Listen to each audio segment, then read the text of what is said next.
How we doing, guys? Coach, what are you hoping to see in this third preseason game? Again, it's kind of each week's different. Obviously, going up against a great opponent. Looking forward to some of the problems that they present. But the biggest thing is just watching us progress. Last week, the first week we kind of struggled on third down, so we put an emphasis on it and we bounced back. This week we kind of struggled in the red zone, so we put an emphasis on that. Got some work on it a little bit last couple of days. Get a little bit more of it tomorrow. But watching some of the younger players, watch them grow, and then try to really just kind of continue to function down in the red zone. Can you speak to the importance of this third preseason game in terms of the starters and the amount that they get to work together? Yeah, I think it's the closest thing that they're going to get to a real game. I think obviously going out and playing, they've done that now for the 2 quarters and then the first series of the first game. But it's about kind of coming in at halftime. A big part of playing football is the second half and the adjustments that you make at halftime, and them hearing those and the new openers, and then kind of going out and kind of getting re-warmed up, if you will, and then going and adjusting to the situation. So great experience for them, and we expect that they'll do really well with it. Brian, what have you seen from the run game these first couple? A lot of really good things. I thought, last week we ran it really well early in the game. I probably got away from it a little bit too early. I was trying to give a couple of the quarterbacks and some of the other skill guys a look. But early in the game we were running it really well, running it hard. So encouraged. Again, there's still some things that we need to look at. Our gap schemes, we want to improve that a little bit. We kind of have not made as much progress as we'd like to. But again, the backs are running hard, and there's definitely some holes that we're taking advantage of that the line's creating. So that's good. So encouraged with what we see, but knowing that there's things that we need to kind of figure out, hey, are we going to be able to do this once the season comes around? And that's kind of what the preseason is all about. What has your assessment been of David Moore so far? Having a great camp. Obviously, a couple highlight catches. I thought it was pretty cool how after that big play, Russ kind of went right back to him. It's really nothing that we don't see every day in practice. We see it all the time in practice. What he's doing now, which is cool, is the consistency. He's doing it day in, day out. It used to be when I first got here, there'd be a practice, he'd have a great one, then he'd kind of take a couple steps back. We're not seeing that. We're seeing him play, consistent, play well. So big, so powerful, and then obviously competitive as he can be to go up and fight. And the one catch, I still don't know how he got it. It was pretty amazing. What are you looking for at right tackle by moving Fant over? The biggest thing is competition, right? I mean, that's what I learned getting here is the competition we want to create, whether it's at the quarterback, receiver spot. Jermaine's had some really good plays. He's had some plays he'd like to have back, whether he oversets or things like that. George is obviously feeling better now, so we're just trying to create competition, and we think that'll bring out the best in everybody, and that's along the board. I mean, that's just not right tackle. It's Joey Hunt pushing Justin Britt. It's the young receivers. David Moore pushing some of the older guys. Brandon Marshall, those guys. So the biggest thing would be competition, and we'll see how they respond this week going into a pretty good pass rushing unit. These guys can get after it off the edge, and so it'll be a good challenge for us. What have you seen out of the tight end group so far? Doing a nice job. I think again, Nick had the touchdown in the first game. I think we're very, very pleased with what Disses showed over the first couple weeks and throughout training camp. I think Nick gets another touchdown last week on the scrambled play to the right. Russ kind of left it inside a little bit. I think Nick makes that play. Swoops is having good days. He's having some moments where he looks a little bit like an ex-quarterback, having been an ex-quarterback myself. And then again, just staying on Ed Dixon for him staying in it mentally and things like that. A good group. We're monitoring them, but again, we'll find out a little bit more in this game. Again, we want to see the progress meter continue to go up, and both in run and pass, see how these guys handle playing on the road against a great opponent. With Ed, Pete said yesterday the hope is to have him ready for the opener. He hasn't been able to do much for you even back to the offseason. How tough a transition will that be once you get to that point to get him up to speed and involved? Well, the positive thing is he's a veteran. That helps. He hasn't missed meeting time with, surgeries and stuff like that. So that's a positive thing. I think you kind of have to rely on the fact he's a veteran, but certainly there is a period of time that it takes. He kind of came here in the spring, and it took him a little while to get started, and by the end of the spring, he was really playing at a high level. So it's a minor setback, but again, we're based on the fact he's a veteran player. He's going to get his body right, his mind's going to be right, and then ultimately it just comes down to the timing of he and Russ getting together in the passing game, and then some of the fundamentals that is what takes a little bit of time in the run game. Besides David, what maybe some of the other younger receivers that have stood out to you? I tell you what, Cyril had a couple really nice plays. I mean, a couple great releases back to back, hit the go ball down the right side. Keenan's impressed some out here in practice as a good young player. Caleb Scott's doing some good things. So really as a whole, we see flashes from him. Again, go up against a really good defense this week. Going to challenge them.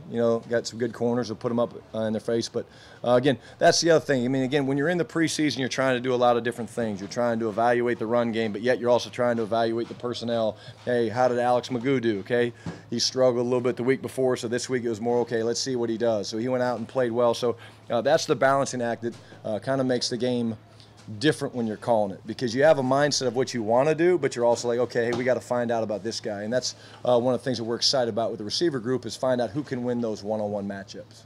Is this particular game less about that experimentation and more kind of a prequel sort of idea for you, or how do you kind of handle it? Again, the way we're looking at it is obviously we're going to compete to play the best we can. We want to have success. We know it's a great opponent, but there's always the part of the talent evaluation that you're looking at as we get closer to having to trim down the roster. But again, it's just one of those deals where we see how the starters do. We expect them to go in and play well against a good opponent, and then once the second half comes around, then you kind of get a little different feel for, okay, who's in the game. And really that's kind of how you call plays in the second half of a preseason game. You really do. You look in the huddle and you say, okay, who's in there? Okay, let's try to get this guy a ball, or hey, let's get this guy a carry. And that's kind of the ways that I've looked at over the last couple of years. Is there any of those couple of plays at the goal line last week? I mean, kind of trying to make sure, hey, this is the kind of thing we want to be able to do this year. Yeah, absolutely. And again, the first play was kind of a design fault on our fault as a staff. It wasn't a very good design. We tried to ask Dwayne to do a really tough block on the backside. But yeah, for sure. And again, this is when you kind of find out. I mean, you find out, like on the the short yardage the week before, we found out that we can do it. Goal line, you don't know how many goal line snaps you're going to get in the course of certainly in a preseason, even a regular season. It's like 16. So not discouraged. Again, Ingram made a really good play. We got a little bit of penetration, but it doesn't change the thought process of how we want to play the game when we get down there. You had him a lot, Brian, but can you see how unique CJ Prosise can be for what you want to do? Absolutely. Again, I've noticed that going back to the spring. I kept hearing about CJ, and they kept saying, go watch the New England game, or go watch this game. And so I'd go and watch it, and then I'd watch him in practice, and tremendous skill set, tremendous size, speed, athleticism, ability to catch the football, matchup problem. The big thing with him would just be the consistency. He gets open. He had a drop today that I know he wants back, but very, very talented young man that we expect great things from this year, and we know we can use him a lot of different ways. Dress rehearsal game, what kind of a priority do you want to put on run production? Again, really good run defense. Okay, they're going to have a heavy box, but we want to see us run the ball well. We want to see kind of what we did. They're going to have some negative plays that they create, but we expect that we're going to churn out some good yards as well. Again, run-pass balance depends on a lot of things. It depends on, do you stay ahead of the sticks by throwing completions? Do you shoot yourselves in the foot with some penalties? But we'd like to see us run the football well against these guys. And again, mix up the type of runs that we have. Not just be a wide zone team. You'll see us attack them with some different run types. David obviously went to a Division II school and didn't have a pedigree of playing in the SEC or whatever.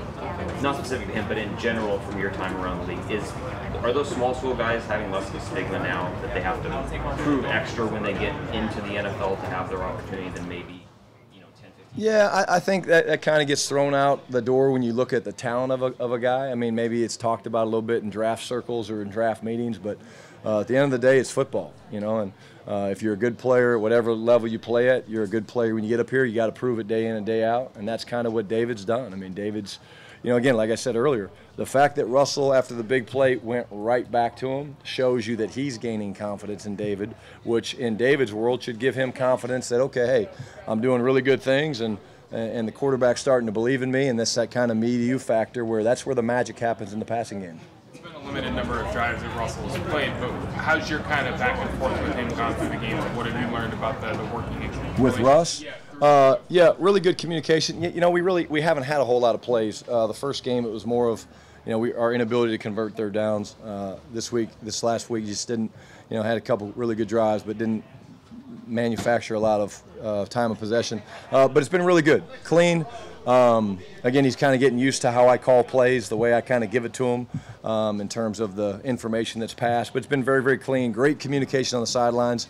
He's good because for me, he's a guy that he can look at the Surface tablets and kind of work through the issues himself, and then he and I kind of get together real briefly and talk about what we're expecting to do the next time up. And at that point, he's kind of solved a lot of the problems in his mind. And if not, he's like, hey, how are we going to handle this? So it's been very, very clean so far.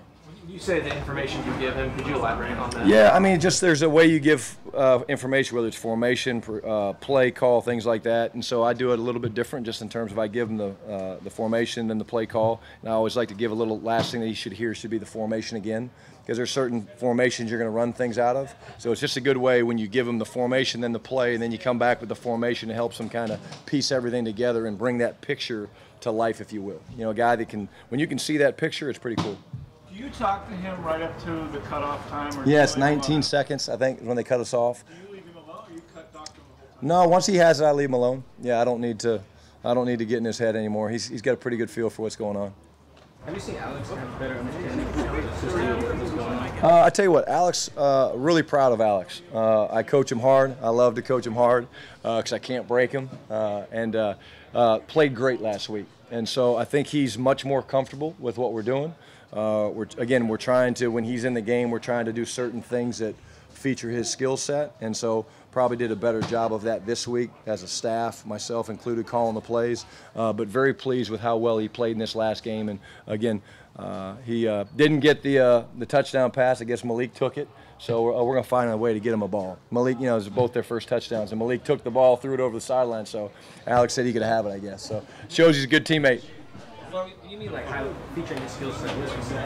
Obviously, he's got a really strong arm. I mean, you see the go ball that he threw down the boundary to Cyril, and the reaction when Cyril beat the guy on the two-point play, how he sped up his arm. He's got a really live arm, and then he's pretty athletic. I mean, he can move around, he can make plays, so there's things that we want to do with him, both in the run game and pass game, that features those things. From just a physical standpoint, skill standpoint, what makes Dwayne Brown Dwayne Brown? Obviously, size, athleticism, the ability to bend. I mean, just balance is unbelievable. Strength.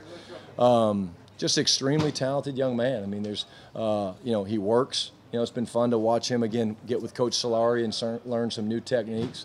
He's not batted an eye with some of the new techniques Mike's been teaching him. That's been cool to see. But the guy's a pro. He gets it. And then he's just unbelievably talented from a size and, ability to bend and agility is pretty amazing. Anything else? Thanks, Coach. Good. Thanks, guys.